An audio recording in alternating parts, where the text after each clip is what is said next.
America వందలు వేల కోట్ల రూపాయలు ఖర్చు పెట్టి ఎయిర్ డిఫెన్స్ సిస్టమ్సు, లేకపోతే యుద్ధ విమానాలు, యుద్ధవాహక నౌక అంటే విమానవాహక యుద్ధ నౌకలు, డ్రోన్స్ ఇట్లాంటివి తీసుకొస్తే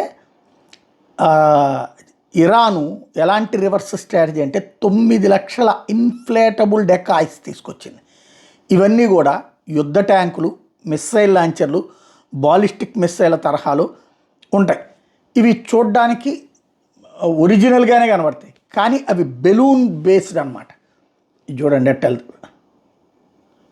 యుద్ధ ట్యాంక్ లాగా ఉంటుంది, ఇది బెలూన్తోనే ఉంటుంది. ఇది ఇందులో మనిషి ఎవరక్కర్లేదు. అదిగో హెలికాప్టర్లు కింద ముందు పెడుతున్నటువంటి ఆ ఎక్విప్మెంట్ ద్వారా ఆటోమేటిక్గా పనిచేస్తుంది. అది ఆటోమేటిక్.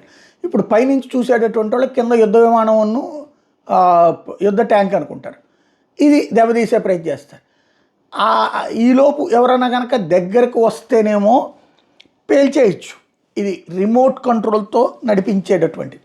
అంటే రాబోయే రోజుల్లో అమెరికా, ఇజ్రాయెల్ కనుక భూమి మీద నుంచి యుద్ధం ప్రారంభిస్తే ఇట్లాంటి వాటితో దెబ్బతీస్తుంది.